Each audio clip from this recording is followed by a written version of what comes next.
Bitcoin is an industry. It has been sold extremely poorly. Okay, it has been the worst marketing, promotion, sales campaign in the history of mankind. And we're still at $1 trillion of value. That to me is like a massive indicator that gets me really interested. Like, wow, y'all got here all by yourself, and you were blind, drunk, had no care for the speed limit whatsoever, and you're still here. I like this industry.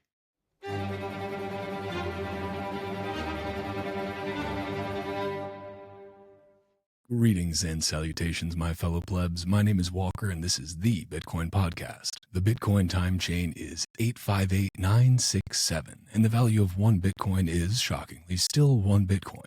Today's episode is Bitcoin Talk, where I talk with my guests about Bitcoin and whatever else comes up. Today, that guest is Gary Cardone. We dig into why Gary decided to donate 12.8 Bitcoin to Donald Trump, why Bitcoin needs better marketing, the current political and geopolitical landscape, the role of the state, why Bitcoin is so important in these uncertain times, and the massive changes we're about to see over the next decade and how you can be prepared for them.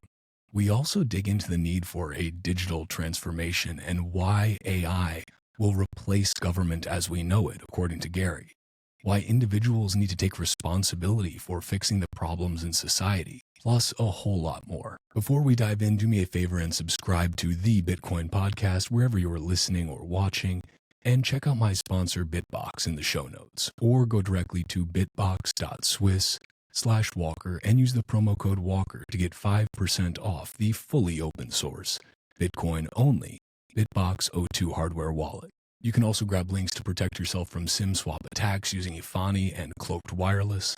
I am a one-man show, so when you use my partner links, it genuinely helps me keep this show running, and I truly appreciate it. If you'd rather watch this show than listen, head to the show notes for links to watch on YouTube, Rumble, and on Nostr via Highlighter. But if you're like me and you prefer to just listen to your podcast while you do something else, I highly recommend you check out Fountain.fm. Not only can you send Bitcoin to your favorite podcasters to give value for value, but you can earn Bitcoin just for listening to this fucking podcast. Finally, if you are a Bitcoin-only company interested in sponsoring another fucking Bitcoin podcast, hit me up on social media, through the website bitcoinpodcast.net, or shoot me an email. It's hello@bitcoinpodcast.net. Without further ado, let's get into this Bitcoin Talk with Gary Cardone.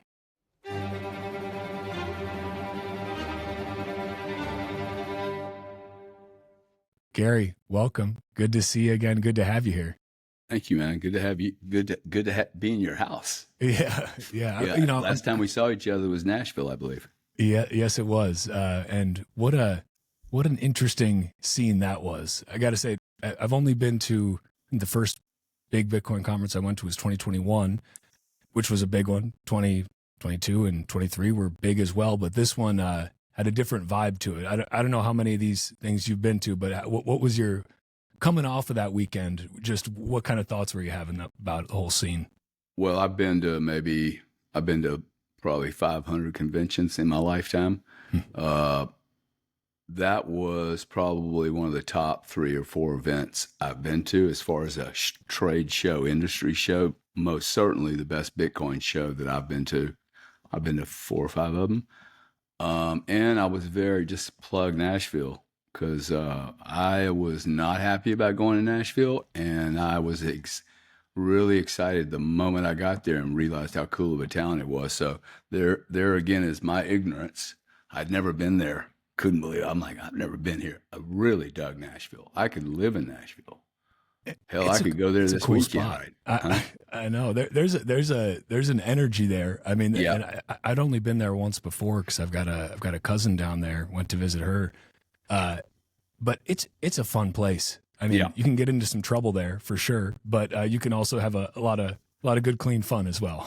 Yeah, no, I thought like if I was married, I think it'd be a good place for a couple to go to freshen things up, and if you're single, it'd be an awesome place to go to. Right. So, but I'll tell you what was even more interesting was the event I just came back from. If you thought Nashville was good, anyone that went to Nashville Bitcoin Uh, it was an awesome event, historic, I think, for Bitcoin, like truly historic. Historic for me because I was in a room with 15 of the biggest players in the world, and that came through Bitcoin. I couldn't have done that through credit card industry.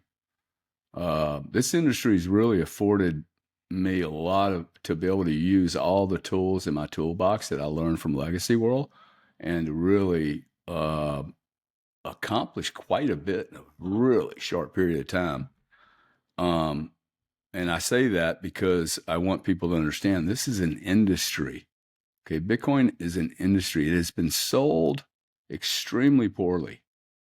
Okay, it has been the worst marketing, promotion, sales campaign in the history of mankind. And we're still at $1 trillion of value. That to me is like a massive indicator that gets me really interested. Like, wow, y'all got here all by yourself, and you were blind, drunk, um, had no care for the speed limit whatsoever, and you're still here. I like this industry. Um, but this is the way I look at things, right? I look at things like that and go, wow, how did that happen? This must be really remarkable product because you went out of your way to kill it. And the reason I'm bringing that up, a mere 15 years later, here 2024, I'm in a room in Jackson Hole with, you think people were confident in Nashville? This was the biggest money on the planet, and giving presentations from really senior levels, experts in digital, not, hey, I'm Joe Blogg's analog bank and I want to talk about my blockchain that's never going to come out. Dude, these people are like, okay, we're building this for year 8. We're building this for year 4. We're thinking in decades in digital now. Okay, this shit's happening, dude. It's happening. It's it is absolutely happening, and I forecast that everyone that's been in this industry for the last 15 years is underestimating what's going to happen. And you're overestimating how quick it's going to happen, but you're grossly underestimating what's going to happen. And that's based on experience in disruptive industries that I look now and I go, wow, it's still happening. And like probably when I left the energy business, it probably still had another 100% change to make. And that was after 25 years. So there's just so much opportunity here. I'm going to go ahead and mute and let you get to the next question because these guys are crushing some whatever they're killing right now. And no worries. The yard work's got to get done. No, but I think it's a important point to talk about it as an industry because yeah, Bitcoin is a technology. Yeah, Bitcoin is money. Let's simplify it even more. But I thought an interesting part of Trump's speech, it wasn't I didn't look at it so much as a Bitcoin speech. Yeah, he was at the Bitcoin conference. Yeah, he was talking about Bitcoin, but it was more of an industry speech. He talked about the Bitcoin industry, comparing it to the steel industry of, yesteryear. He's comparing it to an industry that basically, helped build America and establish some dominance, an industry that is a shadow of its former self as well. And that's probably not coming back anytime soon. I don't know. But I thought that was an interesting angle to it. And I mean, I got to say, I think Trump might be one of the better stand-up comics of our time. The guy can roll. It's pretty impressive to see. I've got to say, he knows how to work a crowd.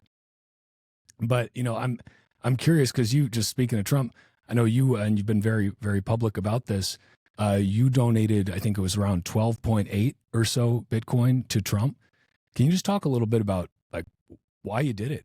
What made you decide to part with some of the scarcest asset on the planet to donate it to a political candidate? Okay, well that's a good question. I didn't expect we were going to go there, and it has gotten me in a lot of trouble. Oof. Has it?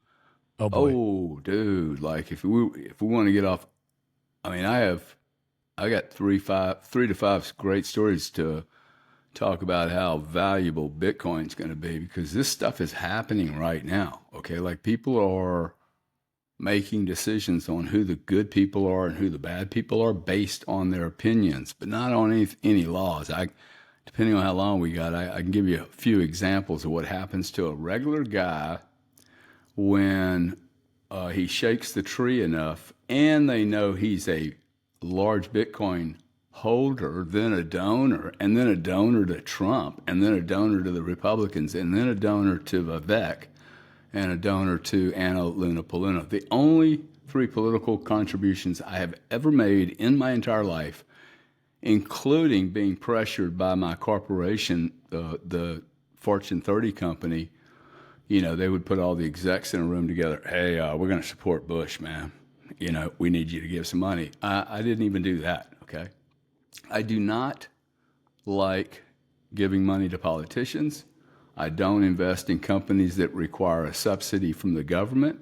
And since I was a little boy, I never expected the U.S. government, or I never expected that I would take Social Security from the U.S. government, because I never thought that I would need it. And I don't need it. I don't need anything from the government. Other people can have my piece of the Social Security. I don't need it.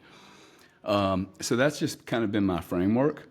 But now, in the last 8 years, I have seen the most aggressive regulatory enforcement behavior, and they're using the regulation, just the ability to ask a question, send a letter, without any responsibility or validation for what the case actually includes or doesn't include, much less regulatory bodies doing things to me and my companies that I don't even know what you're like. Why are you here? I've never done business in your division. Like, this happened to be a consumer Federal Trade Commission. And I'm like, hey, don't you guys handle consumer issues? I don't deal with consumers, never have. I deal at wholesale level and technology. And now they're trying to make technology, and this is exactly what they're doing to Telegram, and they're going to try to do to X, is they're basically saying the platform's responsible for any communication that goes across it. We were a document provider in the credit card industry, and they're like, hey, you help that merchant. Like, I'm a document provider, dude. Like, when I rent a car from Hertz and I drive at 180 miles an hour, I mean, it's not Hertz. Like, what? They were supposed to regulate it? Is DocuSign supposed to read every contract? Anyway, regulation and the regulatory bodies, one under the Democratic administration, and I will just call it like it is, has gone out of control. They've lost so many cases now.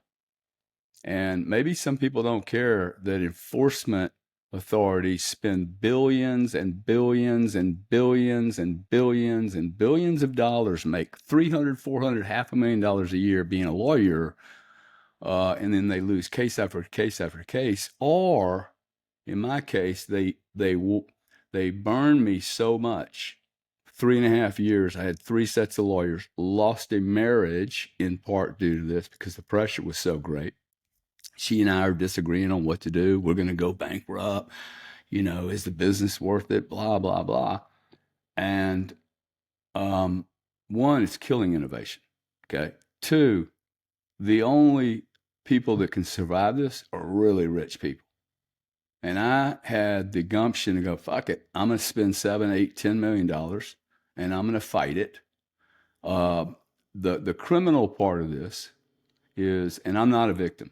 I don't want anybody to feel sorry for me, dude. I'm a player, okay? I expect this shit's going to probably get worse.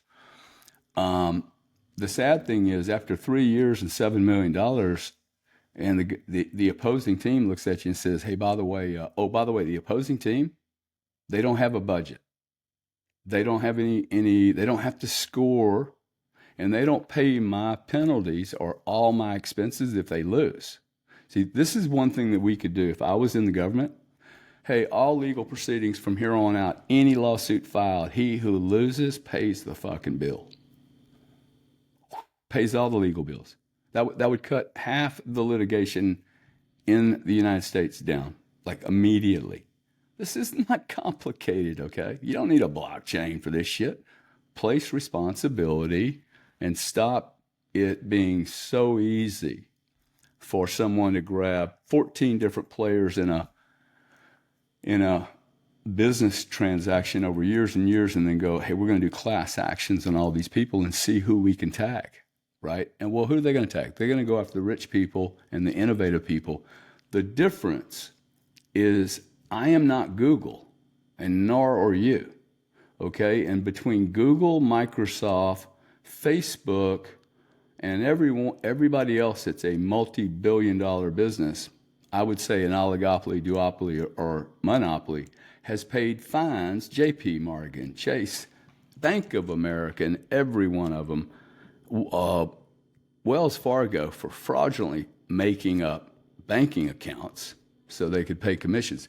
Okay, they have paid billions in fees, criminal activities, moving children and girls and sex around, moving money for drugs and terrorism around. They pay these fines to the DOJ, and they are continued to allow to operate, including 2 nights ago, Mark Zuckerberg has agreed he's a felon with the U.S. government. And they will continue to operate this way. And now the question is going to be, hey, who else is doing this shit? This is not the country I thought I was growing up in. Okay? And if you need a better advertisement for Bitcoin and decentralized media, what we're doing right here has made more progress than Bitcoin's made. Without blockchain, without Satoshi, without a fucking formula. This is where I get upset with the Bitcoin people. I'm the greatest thing that's ever hit this planet. You're the greatest thing that's ever hit this planet. Not Bitcoin, dude. Bitcoin's not going to solve shit if we don't get, Bitcoin's a good piece of my weaponry. It's a sword, but it's not my only tool, right? It's a tool. So to me, if I have 1,000 Bitcoin and I can't talk to you, I don't care about my Bitcoin. If I have 1,000 Bitcoin and it's a Mad Max world, I don't want my Bitcoin. See, and I think some people, Roger Ver might want Mad Max. I'm like, no, dude, Mad Max is not cool, okay? The sad thing is we're probably going to get there anyway without Bitcoin having to do it. One way or another. Now, it's a great point that you bring up just about these massive multi-billion-dollar, the biggest companies in the world. For them breaking the law and paying the fine, that's just a cost of doing business. That's built right in. They know they're going to pay. I mean, you brought up, J.P. Morgan. Yeah, they have paid through the nose countless times for all manner of law breaking. I mean, they were Jeffrey Epstein's bank, for Christ's sake. And what did they do? A little slap on the wrist here and there. They haven't paid through the nose. Well, not for them. If they would have paid through the nose, the business would be dead. See, this is like if I did something really bad. Whoa, dude, you can't let the guy keep doing 180 miles an hour on the highway. If he's got 3 tickets, woo, he can no longer play in the game. I don't trust him. And what we saw last night, now we understand it's a pay-for-play game. Pay and play. Otherwise, we're going to crush you. That's the game here. And it's in the billions. And nobody can play. You guys think I'm rich. I am nothing compared to these people. My brother's nothing, dude. They'll wipe him off the map, okay? We're talking about the top 2%. I'm in the top 1%, but these numbers are staggering, okay? My 1% and Jack Dorsey's 1% is massively different, right?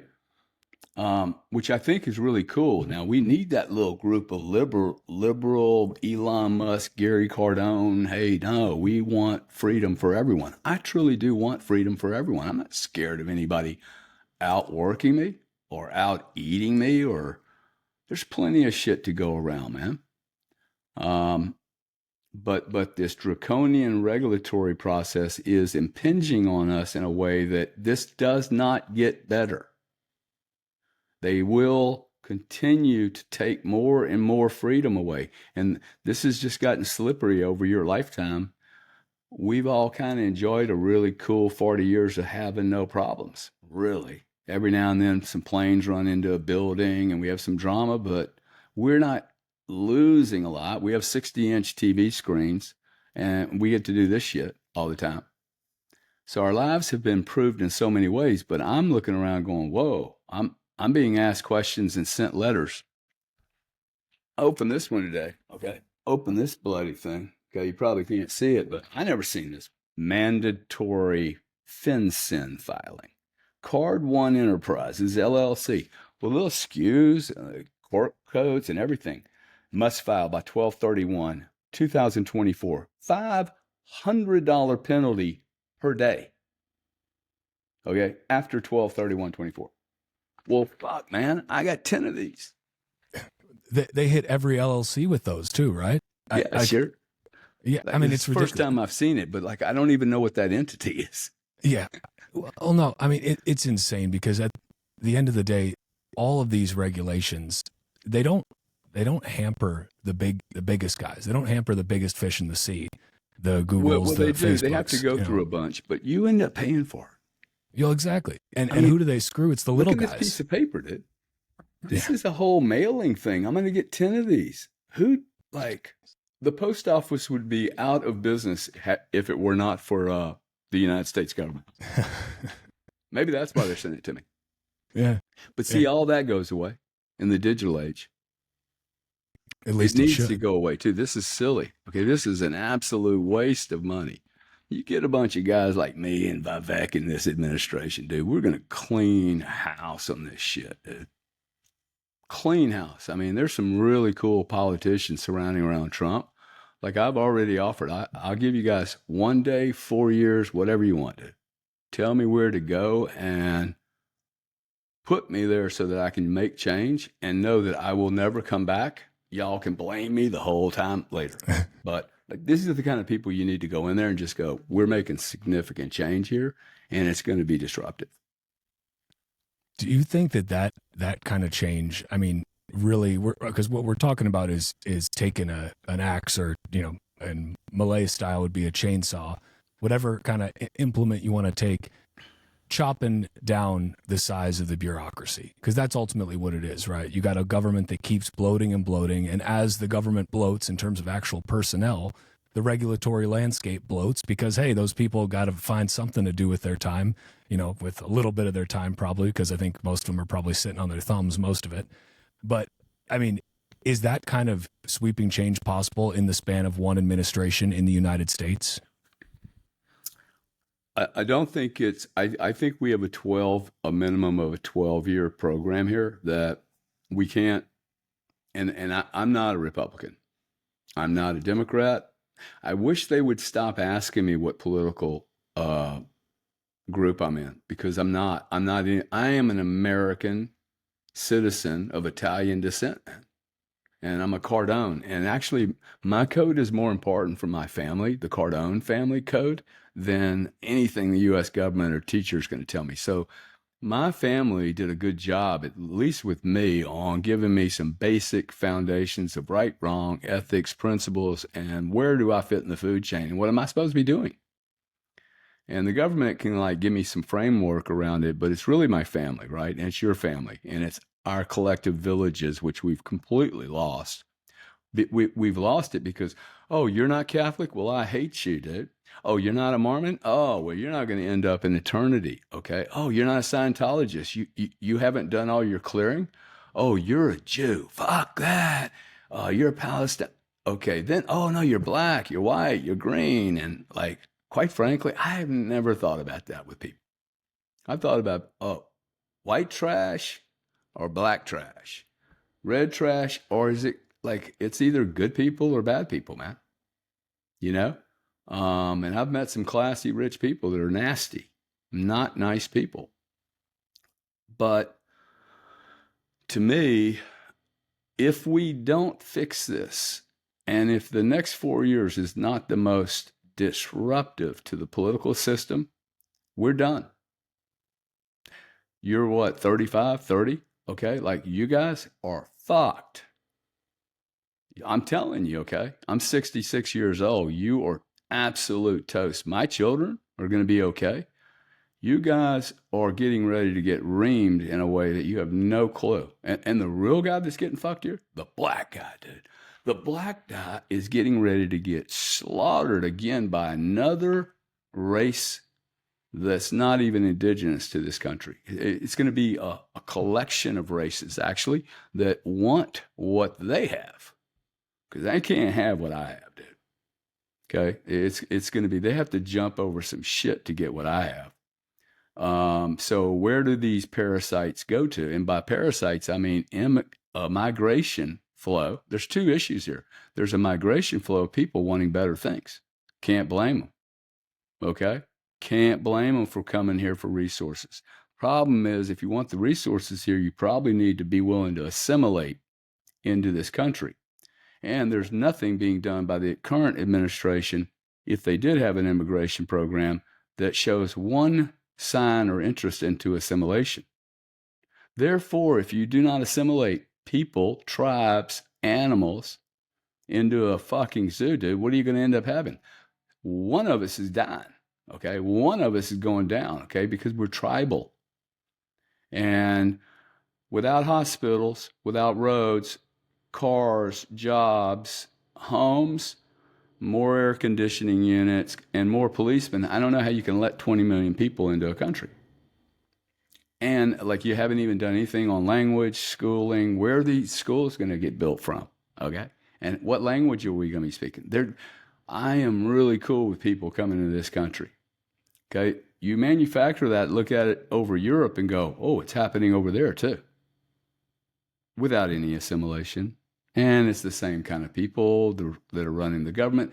You know where we're going, dude? We're going to a point where they can look at this and go, cannot believe you guys can't get along. We're going to claim martial law around the world until you guys can get along. And we're going to put some stuff in, some cameras, and we're going to take everybody's knives away.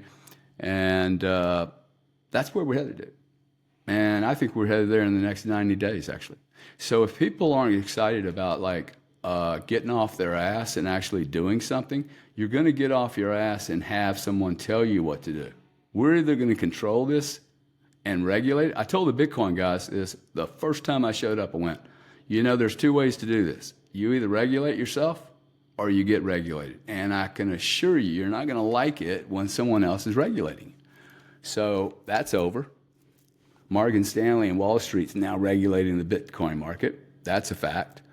And you and I are going to decide how much freedom we do or don't want here, by how much action we take in the next 4 years. This is why I supported Trump, because Trump is a catalyst disruptor.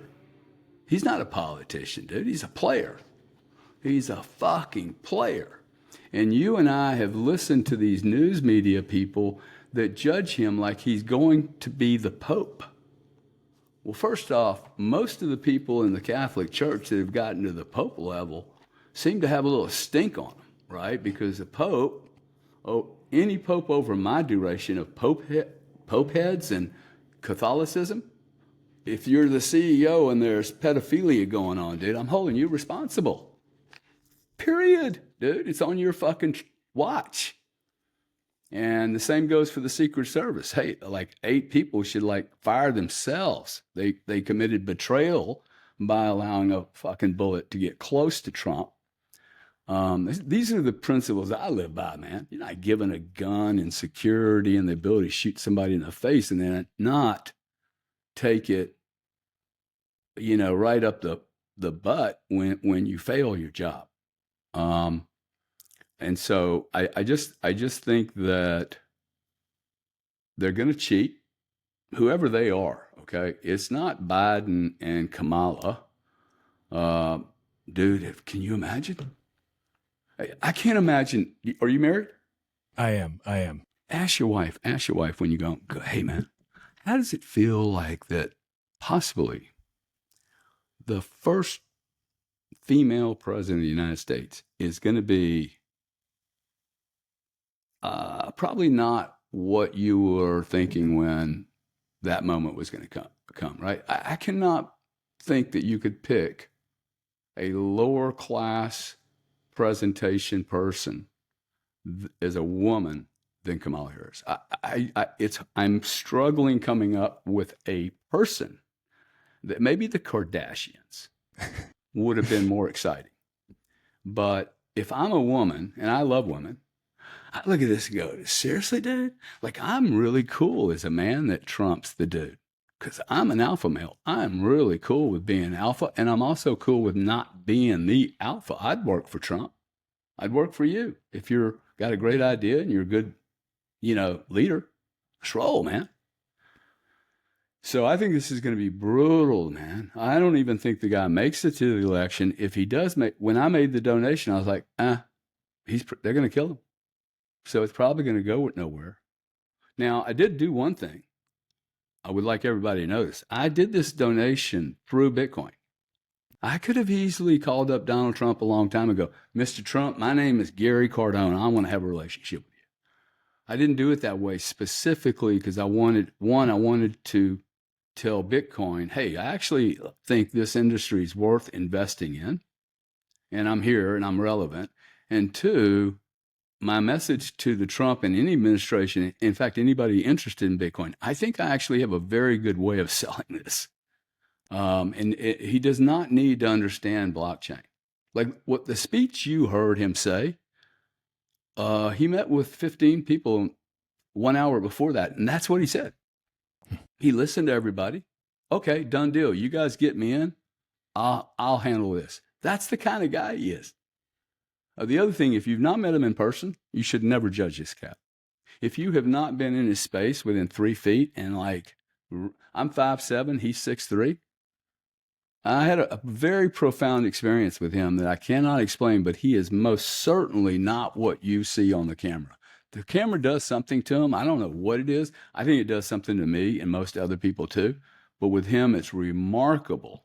It adds some, maybe it's the orange thing, the color. It adds some almost aggression. I would have sworn to you, and I'm a very sensitive human being. I really pick up on people. I wouldn't say sensitive, but I do read people pretty well. I would have thought the guy was 5'10", not 6'3". No, oh, little guy. I'm in front of a little guy. I mean, I've had that before, dude. The Harvard MBA. He's 5 foot. He's 5'8". I'm 5'7", and he's looking straight down at me. That didn't happen here, and I spent enough time with him that he is not an asshole. Now he may be a dick sometime, but some of the greatest people I've ever worked for were not perfect people, and they commanded a level of expertise that was spectacular, actually. On how much we have to do, Elon dumped 75% of Twitter, and it's working better than it did. I spent some time with Vivek, and I reminded Vivek of the McKinsey study. I think it was McKinsey done in the late 90s when all the oil companies were extremely bloated. They came in and said, oh, there's the easiest and most effective way is you toss a coin in the air, heads, tails. If it comes up tails, all the odds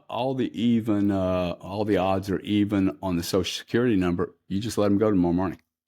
Hey, we're having a redundancy program. Bye.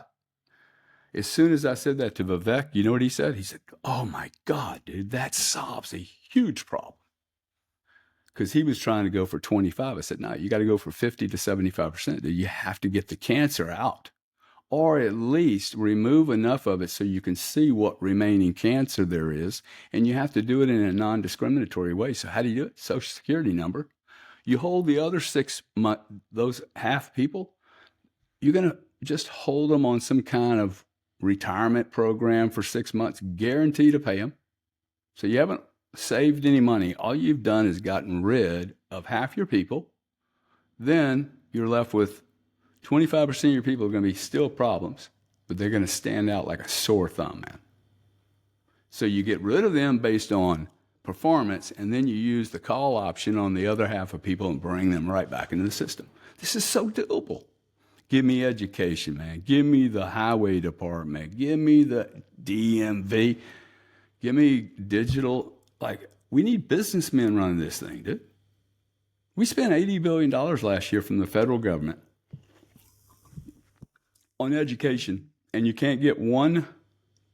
Find a congressman or senator that will tell you that the rating is a better than a D. D is an F, okay? Find one. And that congressman or senator should just be terminated immediately, because that's just an absolute lie. His children are not going to schools that are better than a D. I have had congresswomen say, hey, it's an F. Well, if it's an F, then give me and my rich buddies 10% of it, and we'll build you a fucking school system. Okay? $8 billion, $8 billion, I can build anything with $8 billion. And I can do it in a really short period of time, man. With a leader that says, hey, stay the fuck out of his way. Okay? You want to add a regulatory policy? Cool. Get rid of 4 of them. Okay? Make everything clear and concise. Once you take a guy like Trump down the rabbit hole and he understands that we have a window of technological innovation that allows us to really be in a position to maybe extend our power hole for another 50 to 100 years, without a leapfrogging event for America, we're not going to have the same control we've had in the last 100 years. It is slipping unless we take radical action. And I think the radical action is not kinetic, as in military weapons and death and destruction. In fact, if that shit keeps going on, I'm just going to refuse to pay my taxes. And because I am now, you're like, I'm going to just go to the Supreme Court and go, I'm sorry, but like, I think I'm committing mortal sin by not going to prison because you're taking my money and you're killing little children with it. And I have nothing against these families. They did nothing to me. I don't give a fuck what they did to Israel, dude. It's not my problem. We have to quit. This is not solving anything. And then we have prisons full of people doing heinous things, man. And we have the streets full of people that have done heinous things. It's just, I don't point my finger at too many people because I'm such an imperfect human being. When my shit's all cleaned up, I can go intervene. But we're in 186 countries right now with weapons, ships, Humvees, kinetic power, and cash. Walk around with bags of cash buying fucking politics, man. Seriously. Okay? I mean, like, that is literally what we do. We walk around with airlines full of cash paying off people.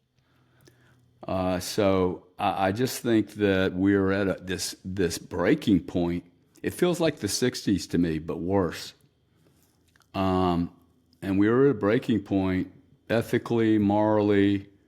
Our global structure, the way these idiots were trying to set the whole game up, is completely changed in the last 2 years. And we're going to have a market that's globalized but highly fractured, bunch of trading centers. By the way, I think this is really much healthier than globalization. Much, much healthier. I was terrified of globalization. And as long as we have 4 or 5 different markets, they can CBDC or whatever they want to do, but we're going to have choice.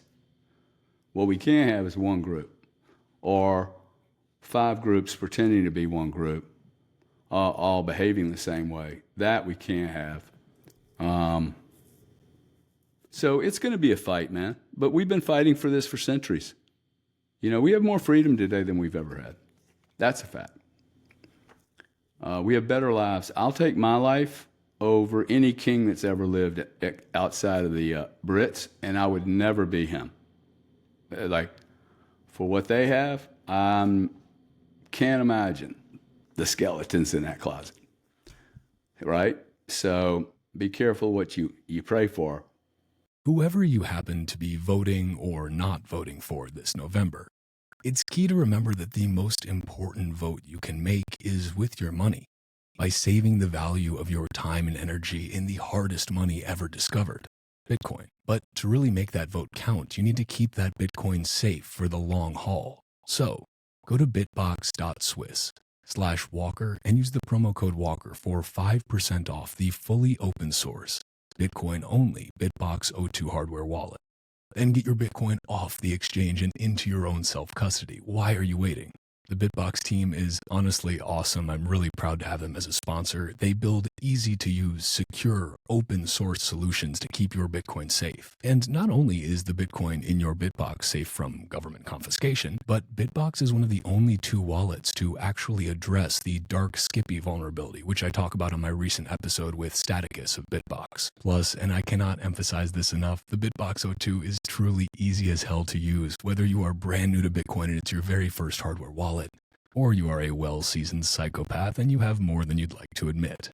It is Bitcoin only, and again, it is fully open source. You can head to their GitHub and verify for yourself. There is no need to trust me or to trust Bitbox. When you go to bitbox.swiss/Walker and use the promo code Walker, not only do you get 5% off, but you also help support this fucking podcast.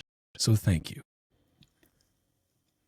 Man, I gotta say, that was you're very easy to interview. You know that, right? Because you just roll. I love it. And you know, there's a lot to unpack there.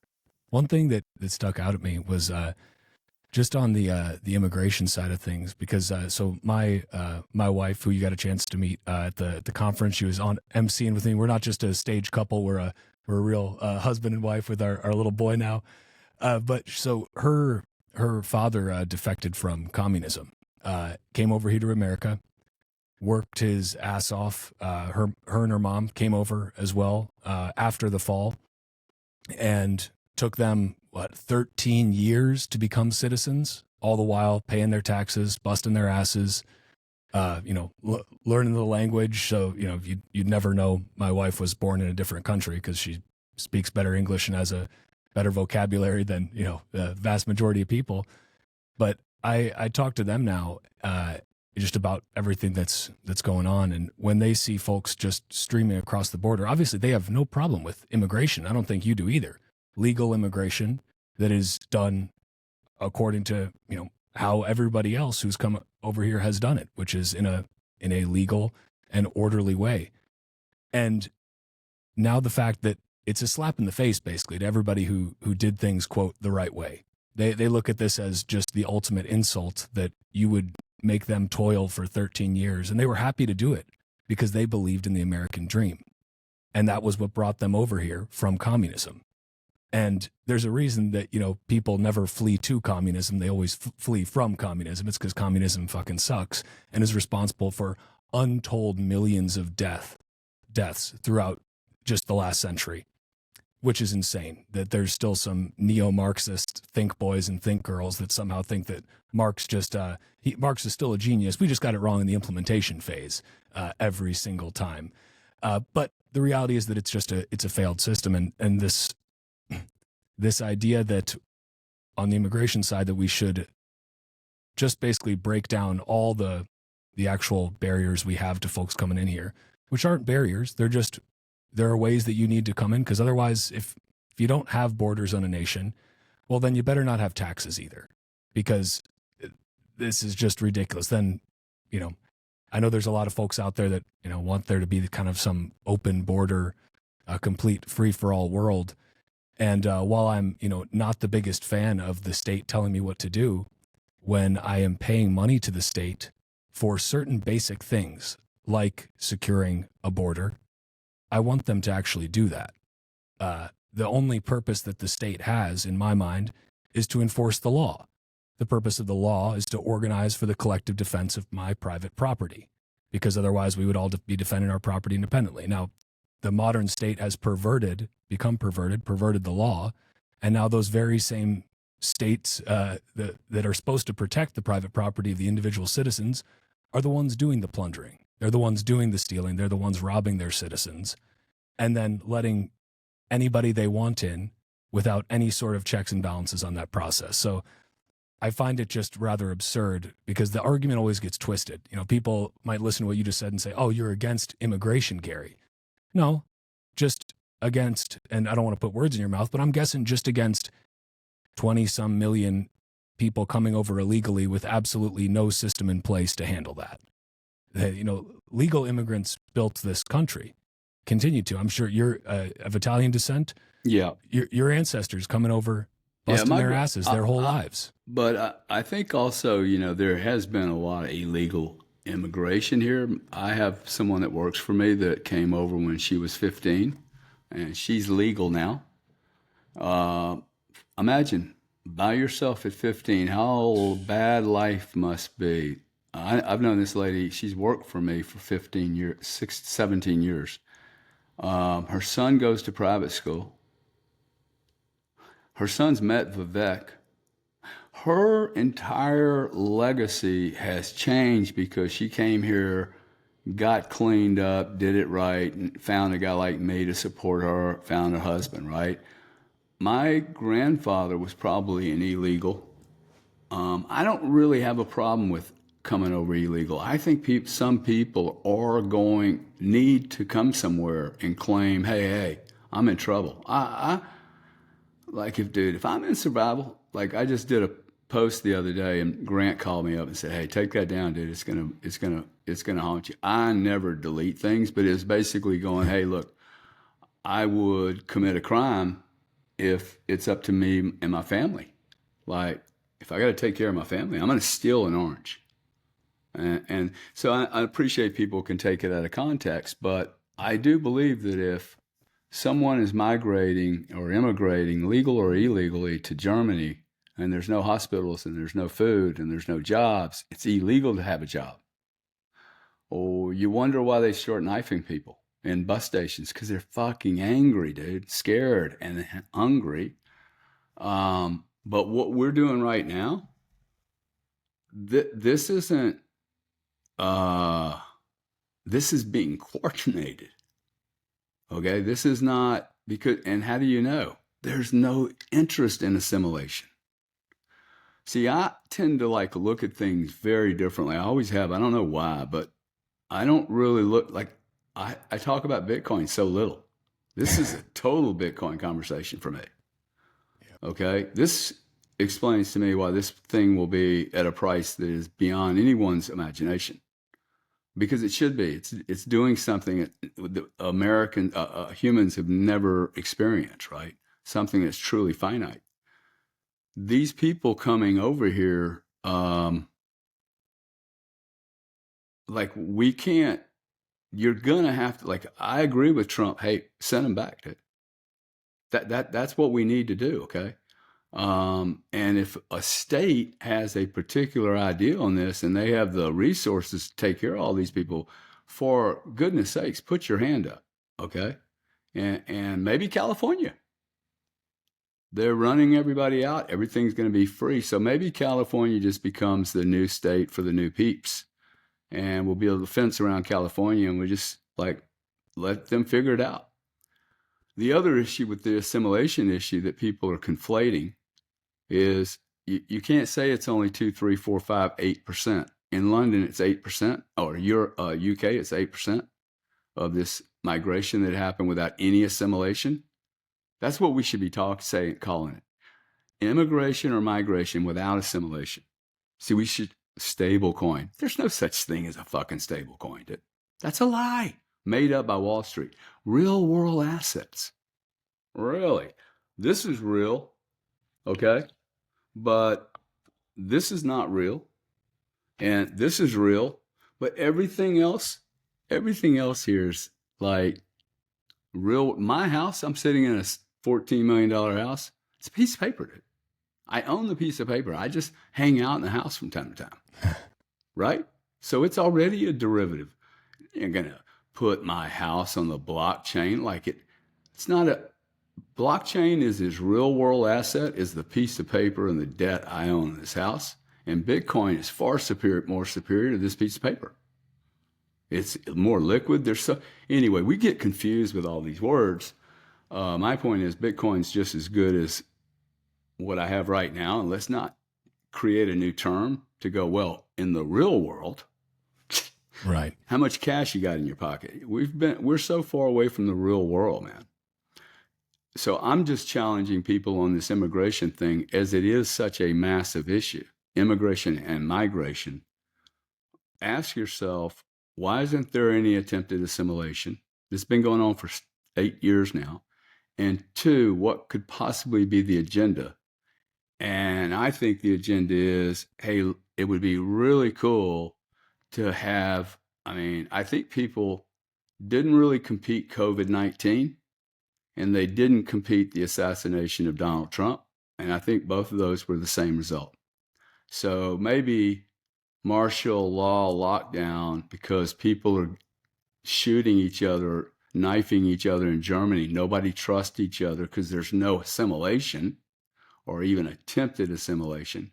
No interest in even talking the same language, man. I build a case that that whoever's running this fucking scam is trying to get us all to stay indoors again. It's about the only thing they can do without releasing a poison and killing a bunch of people. Right. It's frightening right now, man. It is. Well, and I think a lot of people right now too feel this just generalized anxiety, this kind of dread, maybe it gets to the point where they start feeling kind of nihilistic and hopeless because it's like, man, everything is so damn fucked and it doesn't feel like it's going to get better and nobody seems to actually be doing anything or caring. And then, I go around Bitcoiners and I talk to a lot of Bitcoiners both through the show and then in the physical world as well. And there's a lot of hope. There's a lot of there is optimism. There is a lot of excitement about the future, and it could not be more opposite than most of the doom and gloom that most people seem to be spewing out. And I mean, I've listened to a decent amount that you've said on Bitcoin, and I think you have a really nice way of putting things very simply. And one thing you said, I heard you say recently, is that Bitcoin is not complicated. People want to complicate it. They want to obscure it. Can you talk a little bit about just kind of why you think that is? Like, because a lot of people would say, well, Bitcoin's really I don't understand it. What the heck is this? I need to go and read and study, and I still don't understand it after all this. I don't know what's going on. How is Bitcoin simple to you? Well, I mean, if you just look at it, I mean, let me say it this way. My experience with Bitcoin is it's very simple. There's 21 million units. 19.6 have been issued, and they're floating around in the market. Whether they're really floating in the market or whether they're in a wallet somewhere, that's a little different. But there's about 1.5 million coins that are truly floating and making the market every day. I've been trading commodities since I was 21 years old. And luckily for me, the most violent commodities in the world, nat gas and electricity. So the first thing I noticed, y'all talked about how volatile this was. And I'm like, what? You guys think this is violent? I can show you this shit happens like within a month. Okay, I mean, extreme. I don't know anyone that hasn't lost $500 million in energy. If you've been a player in the energy space, dude, I guarantee you lost $500 million, okay? Trade in some fucking position.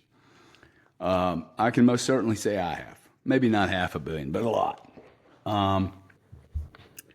So I've never seen a commodity, crude oil, nat gas, diamonds, securities. Securities aren't commodity, but barrels of oil, right? I've never seen one of those things that had an absolute limit on it.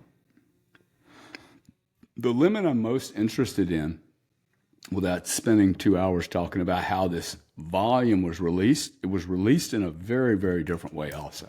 It was front-end loaded, where the first 12 million came out in a chunk at a really low price.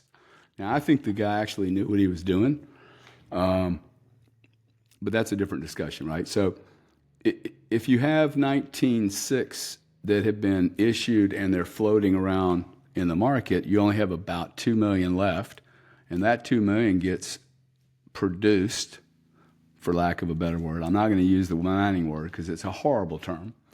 But when that gets released in the market, that'll be 130 years. So it's not really massively significant, except on the very margin. The problem is all pricing on commodities are made up on the margin. So you can't just throw that out and go, well, it's only 1.5 million out there. Literally, the price at 59,306 right now is being made up of about 0.1 Bitcoin.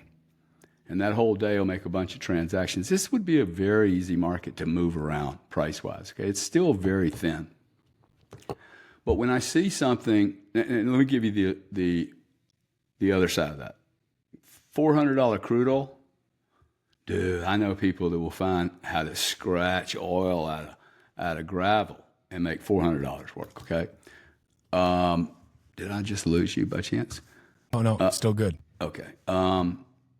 Natural gas is at $2, $1.86. I started my career in 81 or 2. It was $7.63.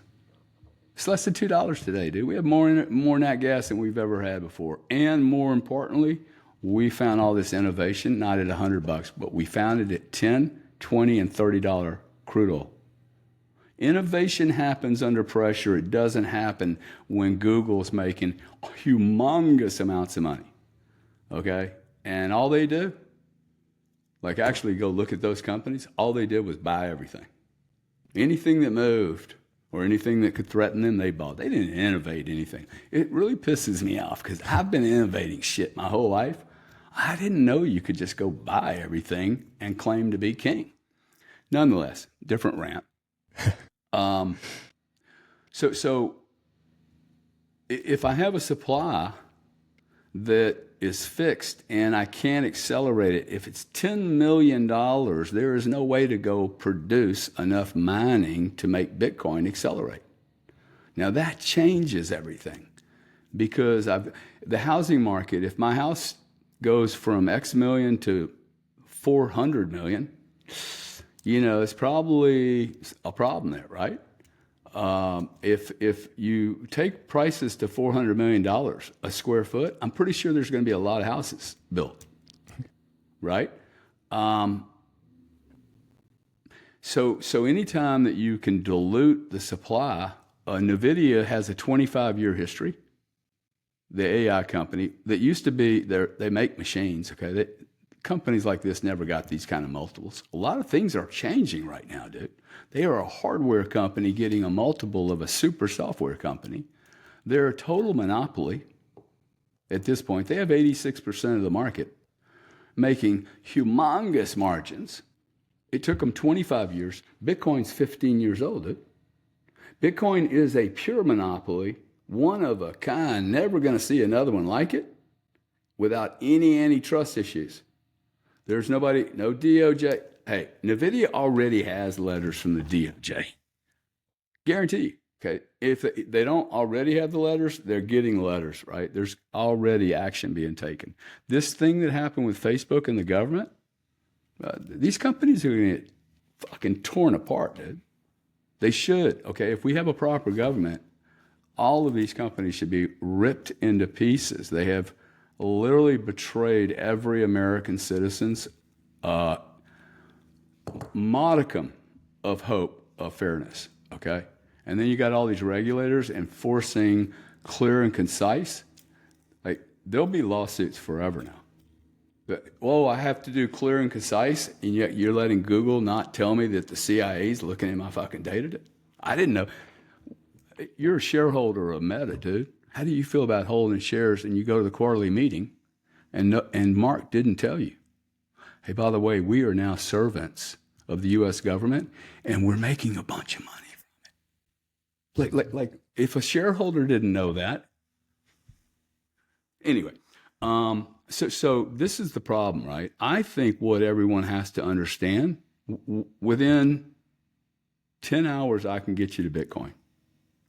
The next 11 to probably 50 hours is you have to confront that you have no fucking clue what industry, how your market works, how your money works, or the treadmill you are on, and why 98% of the people die without anything on it in this country, die without anything. And then it takes you down, like if you have any sensitivity whatsoever, you begin to become very interested in how bad the situation is. And that once you see this, you become complicit in the scam that's been going on. And this is why people get so almost religious around Bitcoin. And by the way, I got to tell you, it's an attribute to me that I value. Because every religion I have been in, and I have investigated a number of them, they've all fucking left me with a bad taste in my mouth. At the very worst, like a bad taste in my mouth, right? I'm not saying that they didn't help me. There were things and there are things in some of those groups that I value even today, but they left me wanting something more because all I got to do is look around going, hey, this religion is not helping anybody. I don't see anybody getting help. Okay.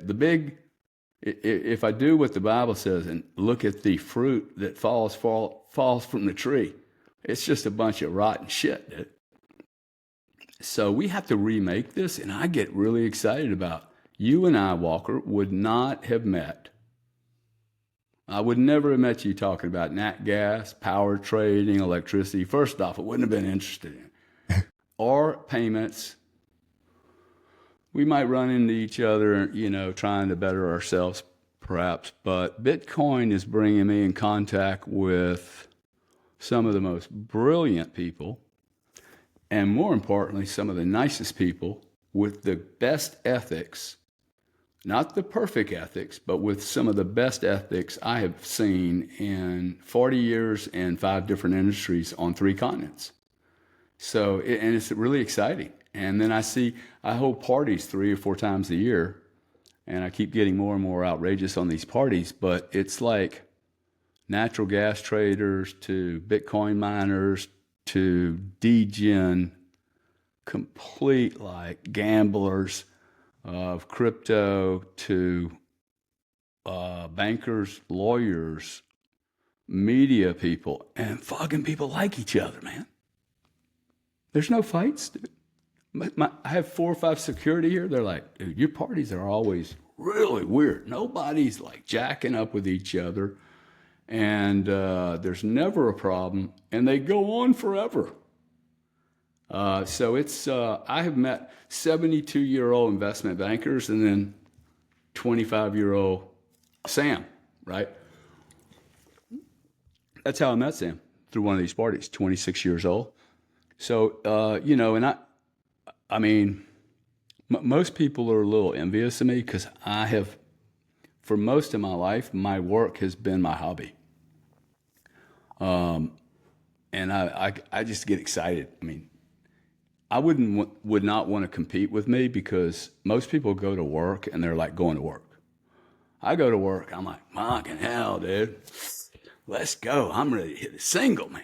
Right? And it's just this is why I've always been able to go up against these big monster Visas and MasterCards, because I'm like, dude, it's 6 o'clock. You guys are all checking out what what's on the movie at $22 that you can buy in the overrated, overpriced hotel that Visa's paying you for at 6 o'clock. Dude, they're already thinking about it. Shit, at 6 o'clock, I'm probably taking a shower, trying to have dinner with you and your wife, and then figure out who I'm going to gamble with at 1 o'clock to get as a client, right? So, to me, my message is this is an awesome opportunity in a historical load of shitstorm. And it is these moments that history is written about. And they're going to write it about somebody and about something. You and I just happen to be standing right in the page when it's happening. So, like, I ain't sitting on the sidelines for this, man. This is exciting, dude. Right? There's going to be a few more Joe Rogans. There's going to be business people that pop up out of this. We have billionaires in Bitcoin that nobody knows about. That if they get around the right people, and I think they will, these are some old people too, right? They're really quiet. They don't want anybody to know about. But like, see, I'm going to pound on them forever, okay? I will sell every Bitcoin I ever own, okay? And I will invest every dollar back into the industry that helps the world the most. I'm not going to die with a bunch of money. Dude, these rich people dying with yachts and shit. The narcissism is ridiculous. I want to make a shitload of money so I can change shit. You know, if you got $1 billion, you get a meeting with anyone, man. Okay, you watch. I want to walk into the government. I don't think many people have done this before, but I want to walk into the next administration and go, "Hey, we're taking half the fucking federal budget, dude." Okay, if I can get rid of half the budget, do me and my boys get to keep a piece? If we don't, you can keep my money.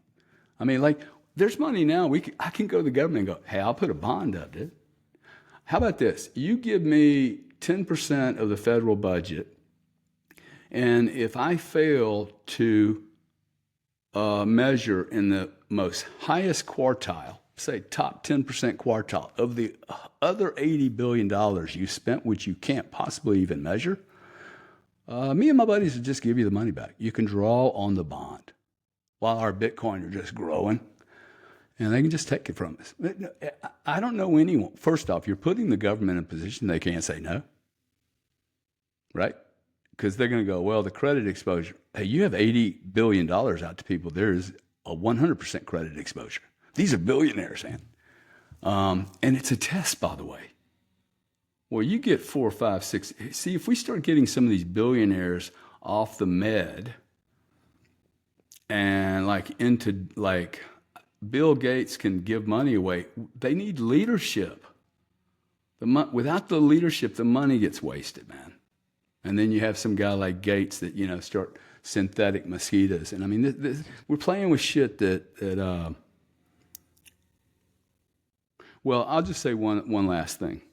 And that is, I think I also feel guilty, and sadly, I'm going to have to incorporate you for the sins of your parents, because we got very quiet, man. My generation and everything that came out after it got soft. I am soft, okay? If we go into military conflict, I'm not going to be the guy leading the way, okay? I'm not manned up enough. I'm not sure that this country's manned up enough. But sadly, rightly or wrongly, it is your generation, and hopefully you end up with a few old guys that can go, "Hey, man, I do it this way. I might want to move that. You don't want to waste that energy." Some strategists. You guys are going to either fix this shit or you're not. And that's why I say it's 12 years. And that's why I like Trump, then Vivek. We're not going to be a white country forever, guys. Okay, the numbers don't match up. England's going to be a dark country before we are. And I'm not dark or white. I don't care. Like, as long as we all believe in the same thing. Right? Like, what are we agreeing on? What's our constitution? The cool thing about Bitcoin is I don't have to argue with anyone. Although sometimes it's very difficult. I don't have to argue with anyone in Bitcoin around what the ethos is. Okay, you might argue over the block and the forking, but on the main whole thing, we agree. Bitcoin's not dilutive. I might probably disagree that it's not going to be as anonymous as you guys thought it was going to be. Most definitely, the white paper didn't say anything about being able to commit crimes, okay, between peers to escape order. And sometimes I hear Bitcoin people saying that shit. Okay, so when you think about, hey, look, no, you can't be the king of the world, man, and have people doing shit, and it's illegal, and everybody knows it's illegal, and it's being allowed. You know what I'm saying? It just sometimes, that's my freedom. You don't have any right to that. Yeah, dude, they're exchanging children. There's a 4-year-old involved here, okay, or a 12-year-old, or it's kidneys, or who knows what it is. Everything can't be anonymous. I mean, it's not even logical, much less to think we're going to digitize this planet, like it or not. You're going to live on an island. This is the way the Bitcoiners do it. Hey, I'm going to El Salvador. Cool, dude. Go. But I work too hard to make too much money. I don't want to live in El Salvador. I want AC. I want 5G, 6G, 7G. Hopefully it's not hurting me too much. And most certainly don't want to get reined in, right? And I can't get out. It's just, for me, it's like, this is a great country. To have to go to a third world country to enjoy my Bitcoin, I don't know. It's a little weird to me. Well, that's the thing. I think And I've been to El Salvador a couple of times. I very much enjoyed it, and I think the people there have a lot of hope right now and a lot of pride in what they're building, because they had a literal boot on their neck for a long time, and Bukele has turned that around. And people may not like his methods, but all the people I've This spoken is to the have only been way you happy. handle this shit. Yeah, There's no, yeah. oh, let me be sweet about this. No, the gangs didn't care. You know, they were killing people literally every day. It was the murder capital of the world. But, you know, that said, I like El Salvador very much. I love America.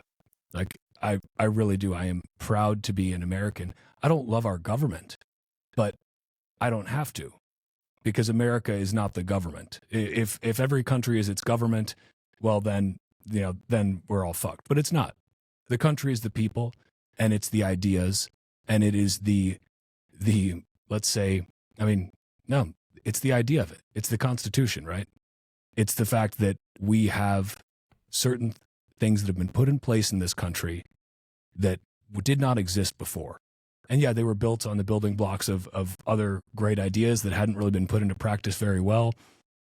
But America, you know, you don't have to like the government, but you can be really proud to be an American and be really proud of the incredible amount of innovation and prosperity that this country has created in a very short time, a couple 100 years.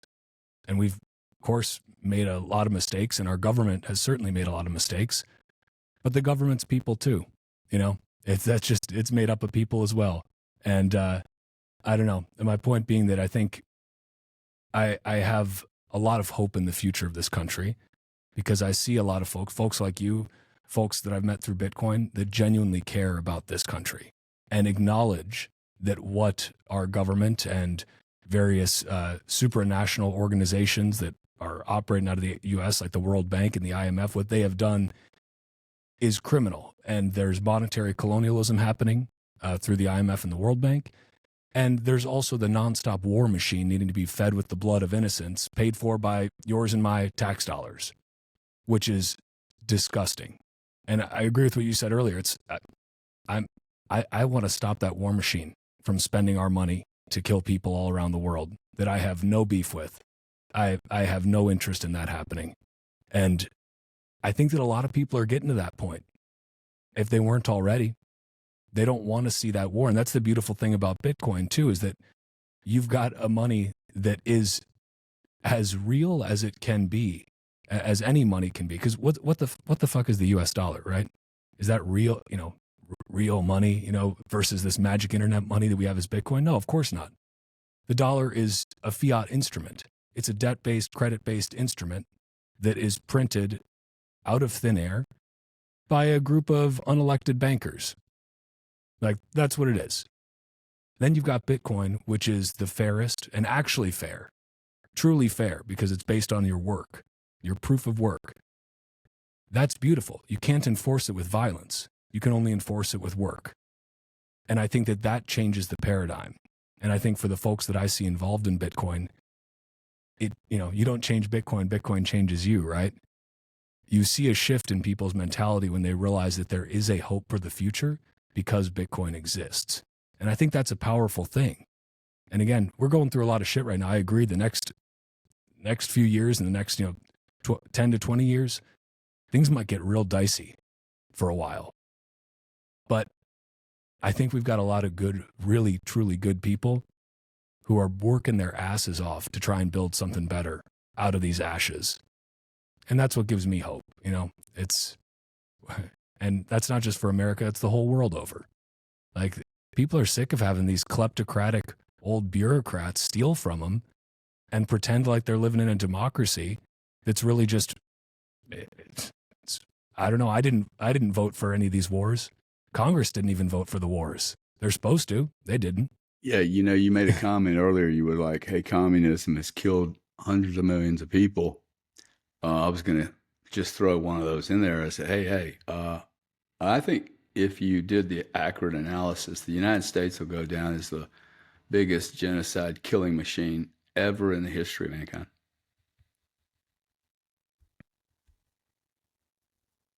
I mean, If you See, look at these are all the the things first order and that second order and third order, yeah, yeah, this is yeah. why I say, hey, Bitcoin's really simple.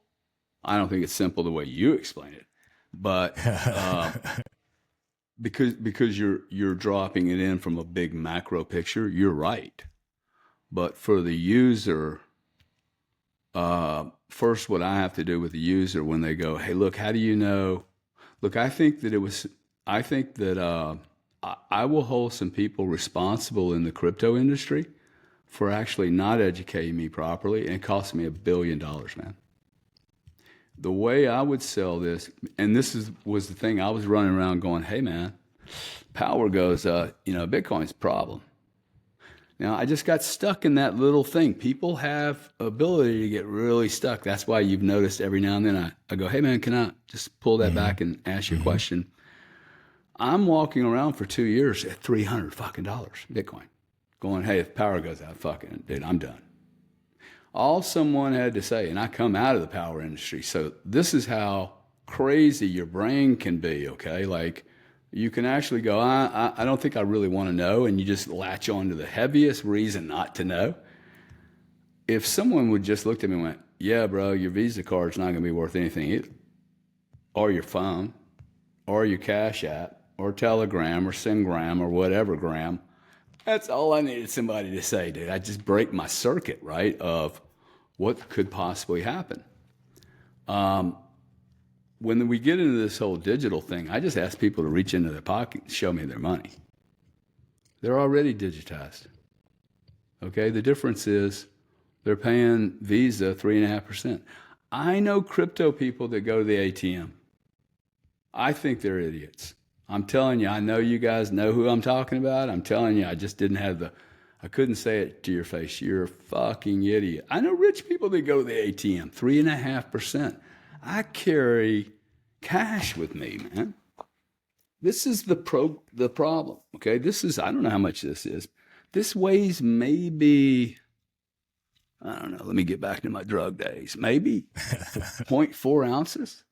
Okay, maybe an ounce. Nothing. It weighs nothing. Okay, I mean, one $100 bill weighs less than a credit card.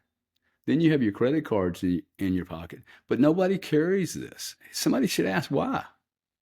I've never been to an ATM. I go to a big bank. I go, hey, I need 50 grand, stick it in my vault, and I have cash all the time. I don't go anywhere without some emergency money, but I'm not going to carry $50 million worth of Bitcoin. Okay, this is the other thing. The insanity, what we say here. Gary, you're not a proper Bitcoiner. Even though you're allocated 86.3% of all your liquid net worth, that's just not enough for us. We need you to self-custody. And it's like, yeah, what if it's too much? Because I don't carry $50 million cash with me, right? I don't need that much, and it becomes problematic. So I just try to remind everybody, hey, you're already on digital. Wouldn't you like something that is easier to use? And most certainly, Bitcoin is easier to use. And then I can just send them something. Here's $50, bro. This is the easiest way to get people into Bitcoin. Give them a gift. Okay. Then send them a book. Quit asking someone. This is what the Bitcoiners do because you don't know shit about marketing or sales. You go to people, you should. You should not do anything except, can I give you a gift, please? If you give me your address, can I send you something? I need an email address or phone number, and I need a physical address so I can send you a book. And don't ask them to go buy the book from Amazon. Fuck you, you idiot.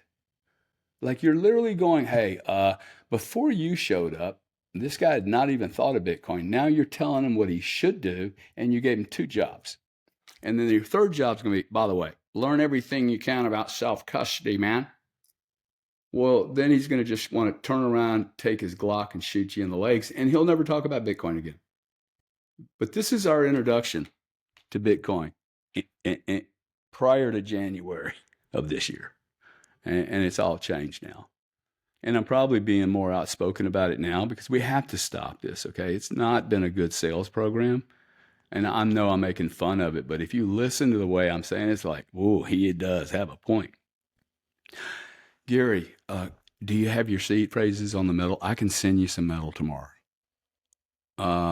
Me and my brother are like, what are these people fucking talking about, man? Right? I'm going to put all my Bitcoin in the hole in the ground. This is what people were doing in gold 20 years ago, right?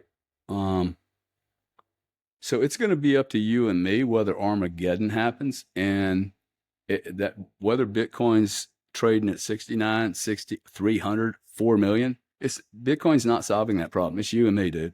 If there's a bunch of rich Bitcoin people here that I would like to talk to, it would be all you rich guys. You might want to come back home and actually make a contribution here. I'm so sick and tired of hearing you griping and bitching. Fucking bring your 30,000 coins back that you picked up at $300. I have a solution that no, I'll help you with the taxes. Okay, if that's what's stopping you from coming, you cheap bitch. But come back here and help me and some other people fix this problem. And that to me is going to be more rewarding than being one of the whales. Um, we have enough Mark Zuckerbergs, man.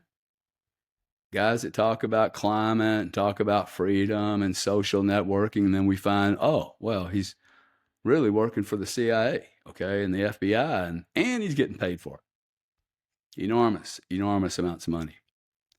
So I think my hope is that one of the reasons I'm doing this kind of stuff right here is censorship. If we are censored, we're done. We're toast.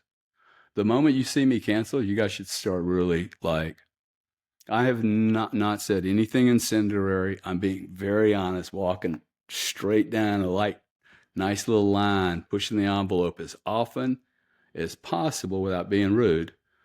There's no reason for me to be expelled. I have zero red flags in my entire lifetime. A closet that's so fucking clean, you can come look at it tomorrow morning. So it puts me in a really, really cool position, other than, getting sent to prison or something or me not being around my kids. We are going to have to make some sacrifices here. We are, okay? People that are migrating here, that ain't a fun walk, right? Like, let's not be like, oh, wow, look at them. They're the enemy. Dude, they just walked 3,000 miles or whatever they did, okay? Yeah. They probably got raped, shit. They pissing in a truck with 40 other people pissing. I mean, that journey had to be painful, man. We need to have some empathy for people right now. A real understanding. This is a global issue now. We have an out of control 1,000 or 10,000 people that are totally out of control. They have no metrics, and they've run this fucking thing into the ground. I've built 7 different businesses, and I've never had an investor that allowed me to just fucking spend money and accomplish nothing. Ever. Minimally, they asked me to show up for a quarterly meeting. Minimally, they have oversight on me. I have a board. I have governance. I have my responsibility levels, and I don't breach them. You wonder why we're here? Because we have allowed the government to run fucking rampant. I mean, absolutely rampant. And they're making money off of this. They have gone total criminal. You gave them some cheese and they became, you could put as much sweets in my house as possible. I am never going to become obese. It's not my deal. Now, you maybe stick a bunch of drugs there and maybe that becomes my problem, but I am not going to become a slob and just constantly, and I would never do drugs so much that it would impact my life. I would hope not anyway. I'm trying to acknowledge that everyone has weaknesses. Okay, this group of people, there is no way a guy like me survives in that group. Y'all understand that, right? Like, I am never going to be invited to that club because the first guy I see that's a criminal, I'm going to call it out and they're going to block me out. They push everyone out. So if you're in politics and you've been here 3 or 4 years and you've seen what's going on and you're still there, you're the enemy, dude. Okay. If you're still there, you're the enemy.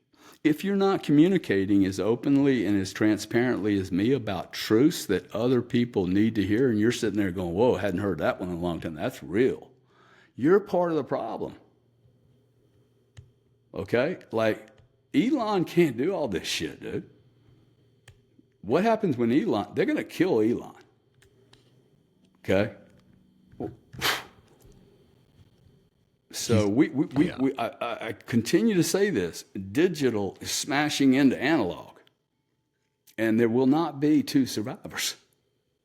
So this includes Excel spreadsheets. Yes, it does, and any company that thinks like Excel spreadsheets. Okay. Finance teams that are going to completely change in the way they measure, because we're going to be able to measure everything. Look at what Elon. Everybody in the next 4 years is going to be like, "Oh, you can't do this. You can't do that." Really?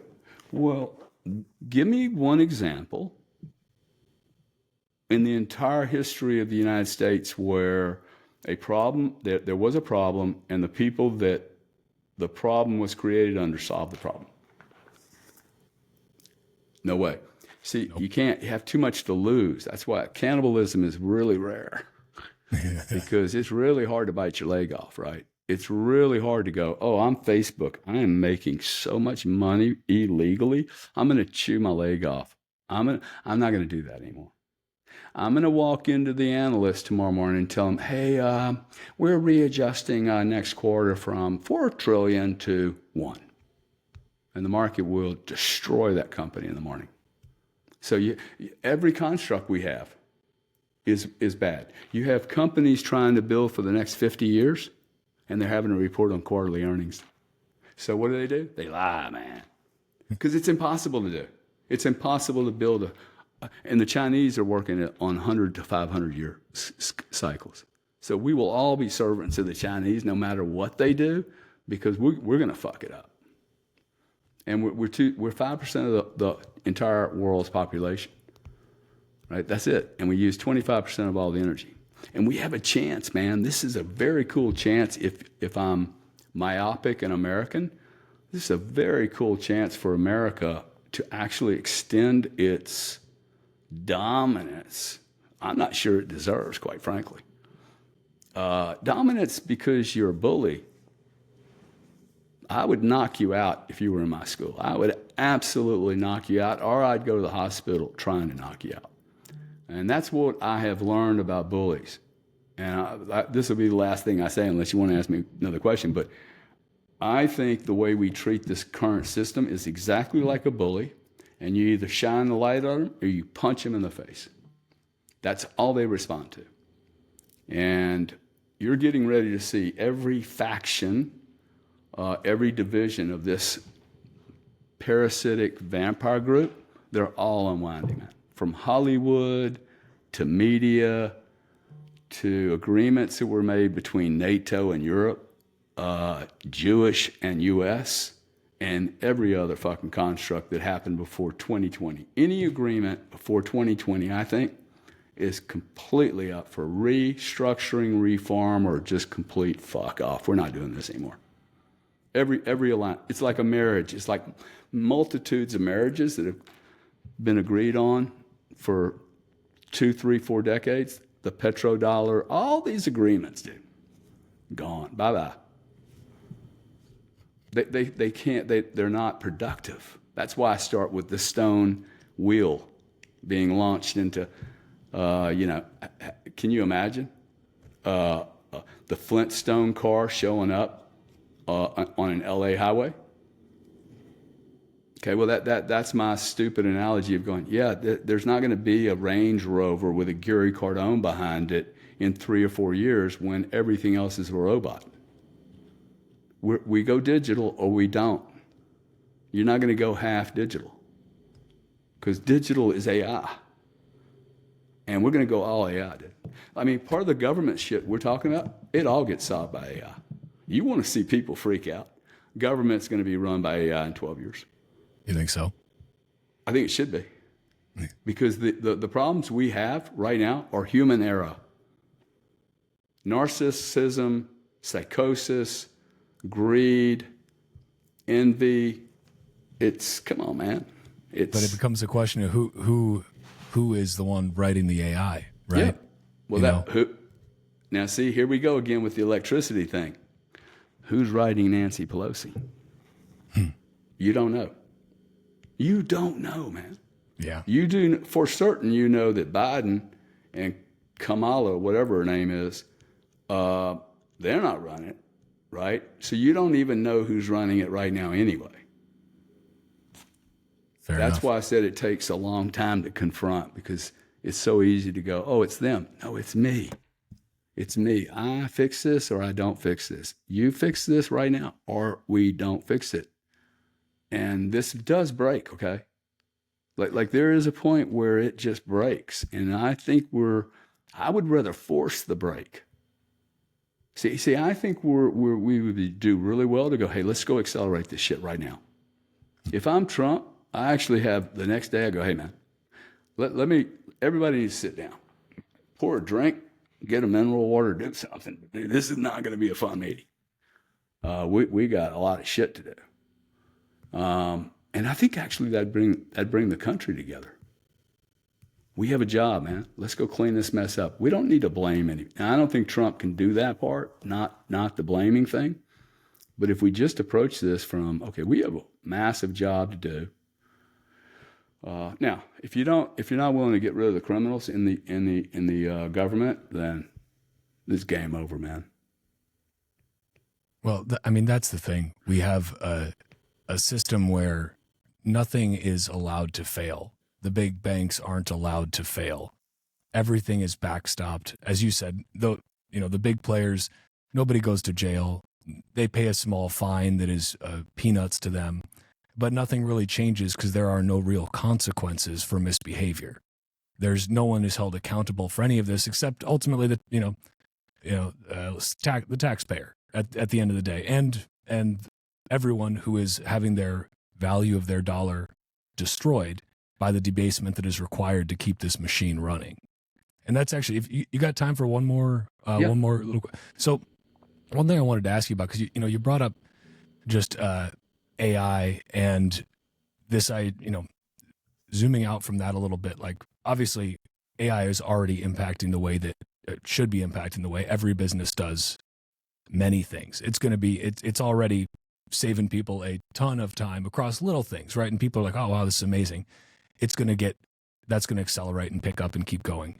The thing is, we've got a system that is based on the need to keep inflating the currency, this fiat system, coming up against the most deflationary technological force that has probably ever existed.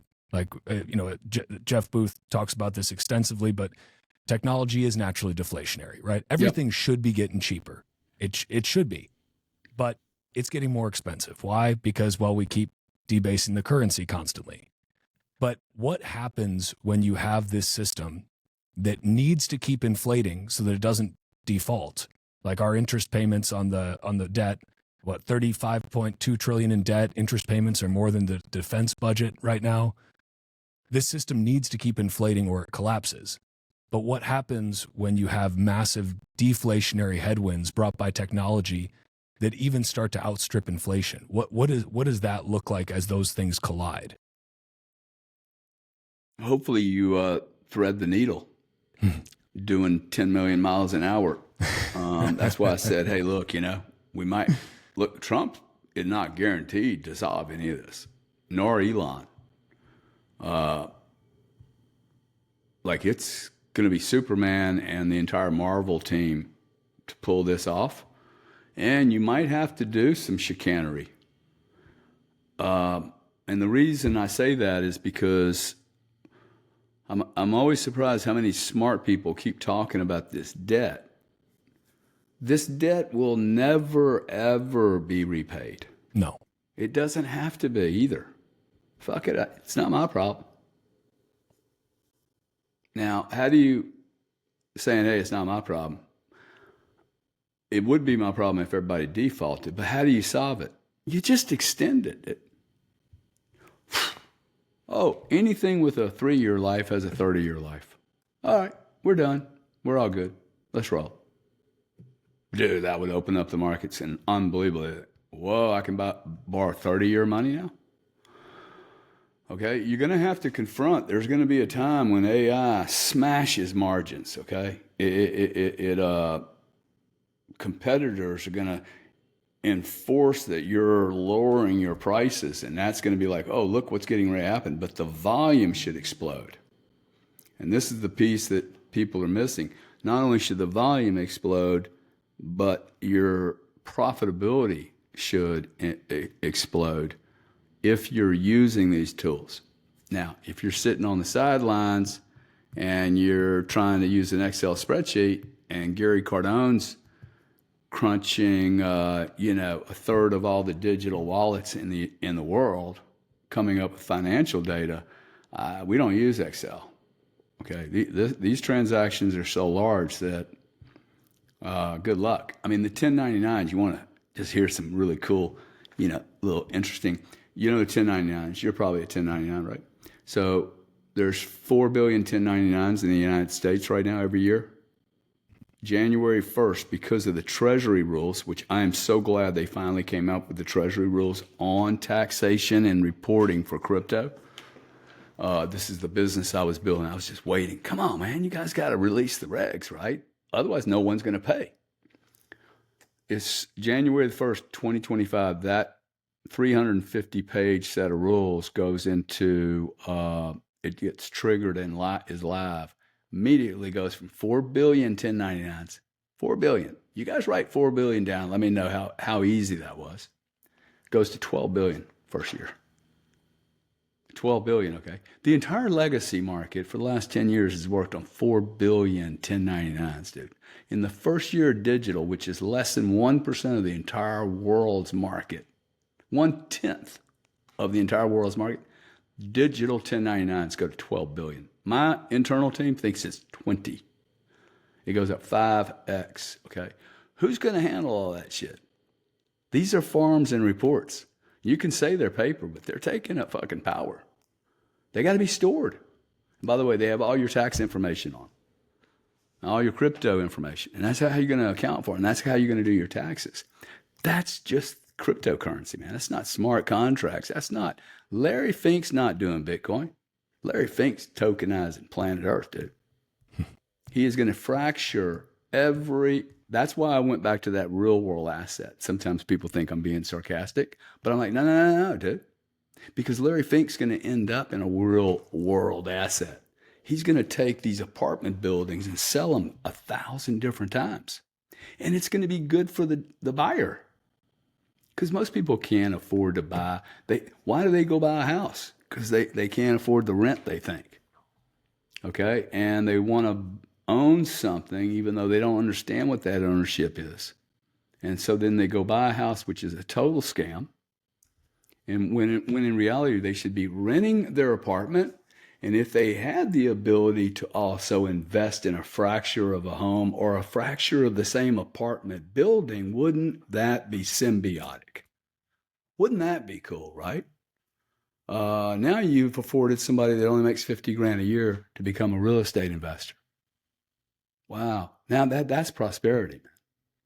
And that is my hope of how, now that means all asset values explode because you're adding so much new demand. Imagine if there was no accredited, unaccredited. You know the rules around accredited? Yep. Because I have $1 million, I'm smarter than you because you have 980. Even though you're 800 years old, you built 37 businesses. I'm a dumb. I get to be accredited and you don't. That is so stupid, dude. Whoever came up with that rule should literally, please, we want our money back. Okay? I mean, that should be on his gravestone. I was an idiot. I mean, really. And everybody knew it. But these are, there's a lot going on all at one time. I think there's a chance. We have the tools. And I think you have the motivation. I think Larry Fink actually, this will offend a lot of people. I think if you look at Larry Fink's history, he's not an insider. Okay, he's an outsider. Well, I'm most certainly an outsider. You guys have called me suits before. I'm like, fuck you, dude. You have no idea who I am. I have put up with so many suits, it's unbelievable. But I did wear a suit because I didn't want them to see me as the enemy. This is not smart strategy, okay? Nobody's got to know that we have the most superior money on the planet. It's just an opportunity. Yeah, I'm just dingling around here in this little thing called Bitcoin.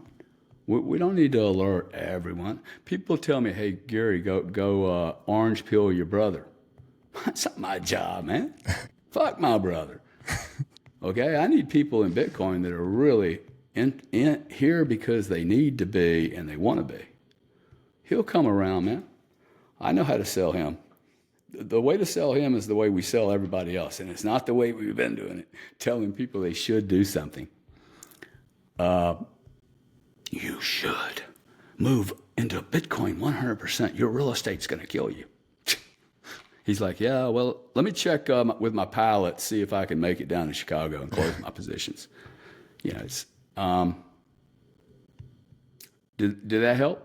Or did we go way off track? Oh, a little bit of both, but I love getting a little bit off track. That's the beauty of it. I mean, as you said, what can be burdened? Yeah. Let's last thing. I lied. You got one more little one, because this one's not a. I don't need an answer. I'm just more so looking for your take on some absurdity. You got. Yeah. I'll do five absurd questions. Oh well, this is okay. A quick one, you know. Yeah. Have you heard of anything as stupid as an unrealized gains tax before? Is there They floated this before, dude. Oh, I know. But do you think are they just floating it again? Just do this. Yeah. Goes nowhere. I ain't worried about it. You shouldn't be worried about it. I will never pay that.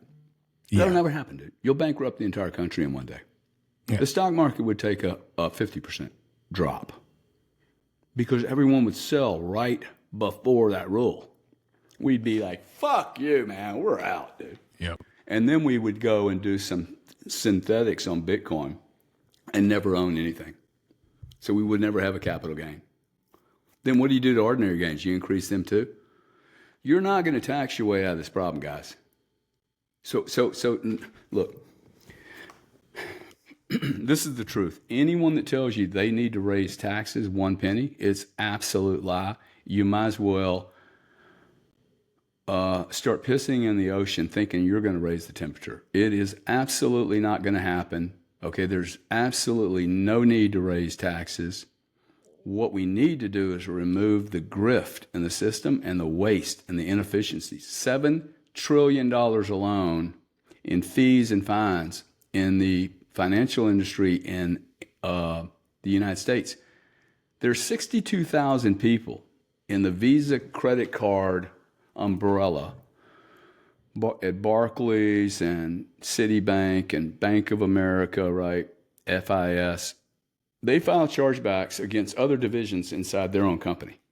Barclays Issuing files chargeback disputes against Barclays Acquiring, Bank of America Issuing, Bank of America.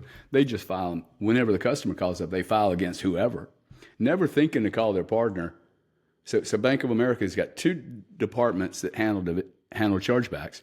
There's 656 million of these a year in this extremely well AML, KYC, perfect market, GDPR in Europe that Visa and MasterCard that own 76% of the whole market, dude.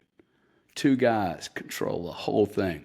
Charge 3.5% for doing absolutely nothing. No insurance, no guarantee of performance, 13% declines, chargebacks that cost 400% more than the average sale, over $1 billion in losses, while $6 billion pay 62,000 people every year to play ping pong. Boop, Barclays to Barclays, Barclays around this whole supply chain. And the sad thing is the guy that's actually paying for it is, guess who? The consumer, right? Every time. And you think because Visa gave you chargeback rules and rights that that's a blessing, but the very poorest people, the worst actors in the entire consumer system don't follow the same rules as you and I do. So I'm literally paying more because my credit and my performance is better. I see a world in the future where I should be the cheapest. I should be able to buy everything cheaper than most everyone. Why? My credit is perfect. I don't file refunds and I don't file chargebacks. I am a mature buyer. I buy something. The amount of stuff I buy and I go, oh, okay, I didn't ask the right question. It's on me. I'll sell it or give it away. It's not the merchant's job to insure me against every mistake I might make. Okay, the Hut Company in the United Kingdom, big clothing company, they assume if they sell 4 shirts, 3 are coming back. 40% refund rate, dude. Jeez. 40% refund rate. You cannot possibly survive. Only Amazon, who doesn't have chargeback rules because they call Visa and go, fuck off. I'm not paying your fees and fines. Facebook ran at 8% chargeback ratios for 4 years on a game. The rules are 1%, dude. Facebook ran for 8% for 4 years, okay? That is a merchant category event that you like, okay, that merchant's not allowed to operate anywhere in the world. It's a block, right? 8%, the rule's 1. How did that happen for 1 day, much less 4 years? Now, they're going to claim they didn't know.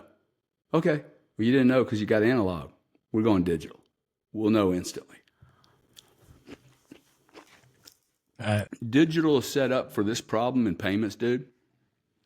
In the next 18 months, gambling, gaming, pornography, dating, social media, almost digital.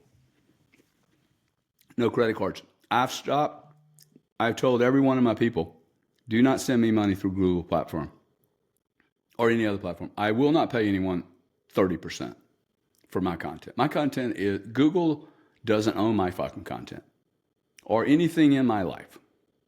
And if they don't want me to be on their platform, this is what I need. I need somebody to tell me, like, very clear, maybe in big bold letters as we stream here, Google is taking 32% of this streaming event. Rumble's taking 2%. Let's just be clear with everyone, so everyone can make their own commercial decision. We have to get to that point. It's going to be a fight, dude. There's so much that we have to fight over right now. You basically have a highly controlled environment that will not survive in this digital age. You can't, even if you're emotional about this stuff, this doesn't work in the future world. You and I will end up probably living on a boat somewhere, a big one, very big boat. Okay, but you're just going to have too much confusion. And I mean, I don't know how you feel about it, but like I'm this close to hiring lawyers and going, hey, Google just took $100 of my $300, man. How can that possibly be right? They're getting ready to admit in the next 2 weeks that they also did what Zuckerberg did. Okay, so let me see. They're a public company. They're behaving like a government. They're in cahoots with the government. And then they're saying, no, you can't run the utility rule on me. Well, you are a utility. You sound like a utility. You smell like a utility. There is no competition. In fact, you're trying to convince the government to get rid of the other Chinese utility. And I think you are a utility. So how about this? How about you go on the blockchain or separate your company into 10 different pieces? And everything you do in social media on these platforms, you get to make.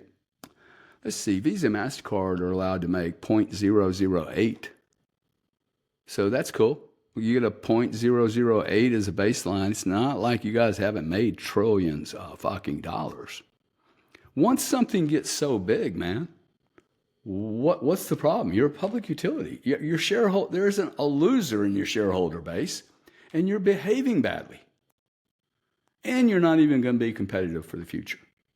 How's Google going to deal with European rules? How's Elon going to deal with them? See the art? What, we're not going to fight over this shit? I fly privately, okay? I'm not landing in France, dude. I think they're fucking crazy over there, okay? And I'm going to say it. I think the EU has completely failed. I will most certainly not land in Belgium or Holland. Okay, I'm a Trump supporter, dude. I own hundreds of Bitcoin, and people know it now. And they are determining things about me based on some very soft things. It's not about DNA, it's just about my belief system. I'm scared to go to the UK now. They're putting people in jail over, putting a flag on Facebook. Now, maybe that's a little, maybe I exaggerated that, but my buddies in England are like, fuck. Don't walk around with a nice watch in Mayfair anymore. Do not. I remember when the policemen didn't have guns there. Dude. I spent 10 years there. You would never get hurt in London with bobbies that like they had a little stick and hello, Mr. Cardone, how are you, dear boy? Oh, you need directions? Yes, I do. I'm always confused, sir. Oh, we'll go down here and be nice, right? Walk right up to the Interpol. They're not like frisking you down, dude, machine guns pointed at you or anything. This thing's changed so much. Now they're terrified.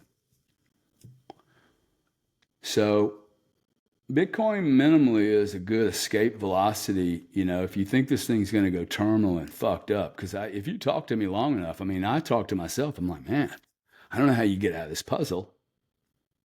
And it may be hard. Okay. It may be very painful. I have to remind myself, though, my pain is I'm sitting in a nice house with air conditioning. There's some little 4-year-old girl, dude, that just lost her dad to a missile made by Raytheon, and they don't even know why it happened. All they know is the earth went white and dad's not there anymore. And that ain't ever going to fucking change for that kid, dude. And if you blame her in 30 years for being a fucking terrorist, you watch movies about this shit and pay good money for it. So what do you think's going to happen? This isn't even a good strategy, man. Right? I tear up over the little girl, but the truth is like, it's not even a fucking good strategy, man. You know it ends badly. So I say buy Bitcoin, buy a camera, or engage the camera and engage the microphone. This is why I give almost everybody an interview, because I'm like, hey, he's got a podcast, let's go. Okay, and then you notice on X, man, the content is expanding, dude. If you know anything about school, math, sewing, language, art would be awesome here. Writing, creative book thinking, dude, if you have any expertise in the whole world, I guarantee, let's say that you have a fetish with, you love the back of your knee rubbed with the left hand of the little pinky.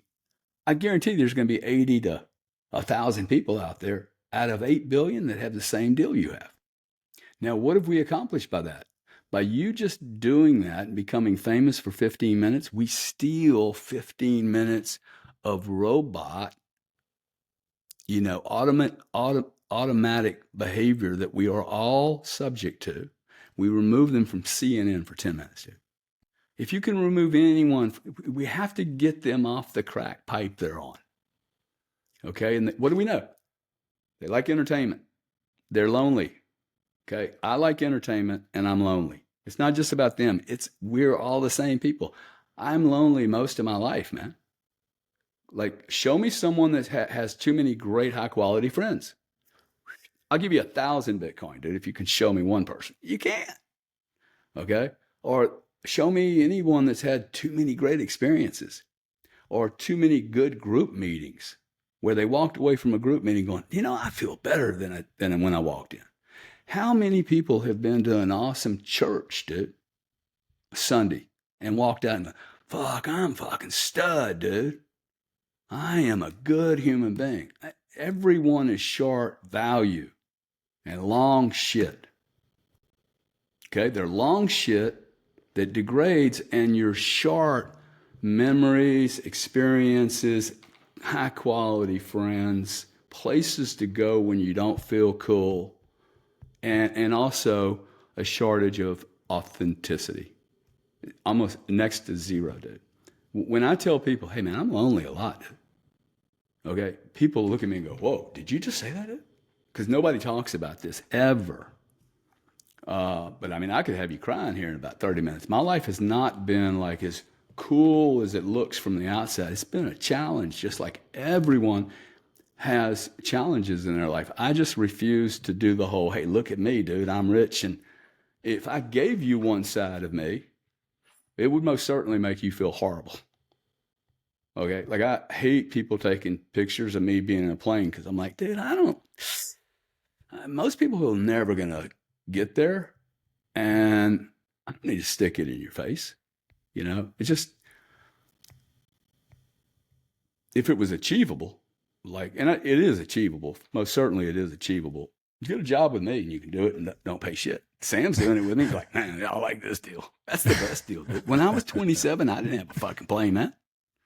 Okay. When I was 30, I flew on my first one. I'm like, ooh, I like this shit, dude. By 32, I was getting addicted. There's a story between, the difference between somebody that flies private and a heroin addict. You know the difference? No. This is the joke that people tell you after they sell you an airplane. The answer is, what's the difference between a heroin addict and a private jet owner? You can go to rehab for heroin. It is really bad. That bad. Yeah, it's so true. When the first time somebody told me that, I'm like, ooh, this is going to be a problem. Anyway, I think this is awesome. I think that if we remember back to the Depression period, we do not remember our families telling us horror stories, actually. Notice how that happens. The Depression, 1920s, everyone. Actually, man, there was a lot of music. There were speakeasies. Families were having barbecues and family rituals. They were all living together. Check out some of your grandparents or something, man. Ask them what that life was like. I think they were all had a common enemy, and they were all on the same side of the bench, same side of the playing field. I don't remember people going, oh, we had suicide rates at the highest ever, depressions. People were taking pills all over the place, man. None of that shit happened, bro. They were just fucking hustling, saving money, doing jobs, helping each other out, cutting each other's hair. Right? We weren't taking Prozac. Well, I get depressed because I don't have anything to do, man. Don't have a big enough purpose. We have purpose here, okay? The entire planet is trying to shoot itself in the face, and we're here. God or the universe, something put us here in this moment. Are you going to light your candle, or are you going to just, somebody else can do it? That's cool. I mean, somebody else will do it, I hope. Anyway, I got to remember how young these kids were, man, that found this country, dude. And just look around at the other countries. This is not America's the best of what the country has to offer us, the world has to offer us right now. And if this goes to shit in a handbasket, we can blame Clinton and Bush and whoever. It happened on our watch, dude. And it's happening right this second. So we need an army of people that are willing to go to jail, willing to be hassled, willing to be audited. Because this is the only shit they have to do anyway. They can't beat me up. They might sit on me. They all seem to be obese. So maybe they sit on me and drown me. But we just look at the byproducts. Look at Trump compared to everybody. He's such a champion, dude. But he's a warrior. He's a warrior. I'm a warrior, man. You give me a war and I'm like, oh yeah, man, the universe made me for this, right? You and I fighting in a war together, dude. If I have a buddy, man, I know, like, you got your M1, I got mine, and I know, okay, this motherfucker is not going to run. That, to me, is one of the greatest experiences. I see you nodding your head. It's like, that happens very rarely in marriage. It's just a unique event in a game theory or a war or some challenge that's happening that I think men were built for. Men really love that camaraderie, team. Hey, let's go spank something seriously. How's this for an interview? Did I do an okay job? Can you give me a grade? It's 458. Yeah, A plus, and I think ending it on the going and spanking something sounds about perfect. Man, I appreciate your time a lot, Gary. I know your time is valuable, and I appreciate you sharing it with me. Anywhere you want to send people after this, I'll link your socials and whatnot. Yeah, that's fine. Else? It's at Gary Okay. Cardone. It's really easy. I would just don't get scammed. There are a lot of people that are doing shit. And I'm probably not going to ask you to send me Bitcoin. Okay. I most certainly will never ask you to send me Bitcoin. I'm probably not going to meet you in Chicago for a date after you send me Bitcoin. Also, I mean, the scams I've heard, dude, jeez, I don't know how people fall for it, but, so you're not going to send me 2 Bitcoin back for the one I sent you earlier today? Is that, listen, oh shit. Dude, I like some of those are good. When I first got in, I'm like, really? 2 for 1, huh? Wow. What a deal. Well, I mean, they're compelling. Now, see, that's an example why that does not need to happen. All Visa and MasterCard and everyone else needs to do is look at the platform and go, dude, if that ad is on your platform, it's $1 million offense. Yeah. It would literally stop tomorrow morning. Google would be like, okay, I can screen for that. Come on. It's not even possible, okay? That's the most heinous crime, okay? Or on Twitter. I mean, I'm sorry, that's going to be your job, dude. You can't have somebody doing that. Hi, I'm Michael Saylor, and I'm going to send you 300 Bitcoin after you invest in my company. That's. I mean, this is an issue now, right?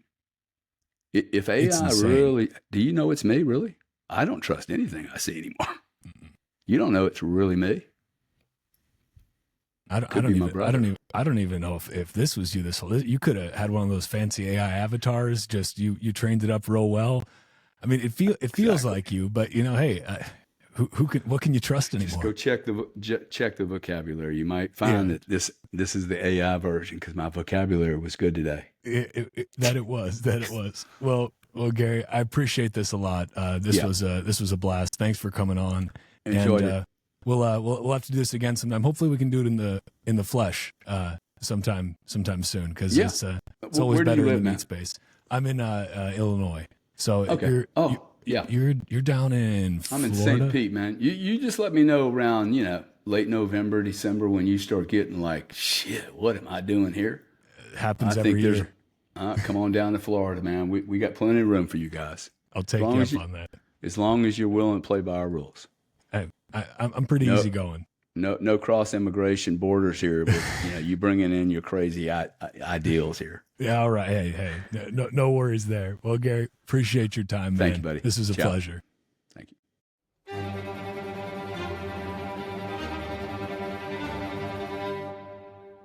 And that's a wrap on this Bitcoin Talk episode of the Bitcoin Podcast. If you are a Bitcoin-only company interested in sponsoring another fucking Bitcoin podcast, head to bitcoinpodcast.net/sponsor. If you're enjoying the Bitcoin Podcast, consider giving the show a 5-star review wherever you listen, or sharing the show with your friends, family, and strangers on the internet. Or don't, Bitcoin doesn't care, but I always appreciate it. You can find me on Nostr by going to primal.net/Walker. If you want to follow the Bitcoin Podcast on Twitter, go to @TitcoinPodcast and @WalkerAmerica. You can also find the video version of this podcast at youtube.com/@WalkerAmerica and @WalkerAmerica on Rumble. Or just go to bitcoinpodcast.net/podcast and find links everywhere.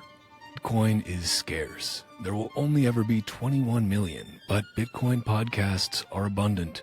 So thank you for spending your scarce time to listen to another fucking Bitcoin podcast. Until next time, stay free.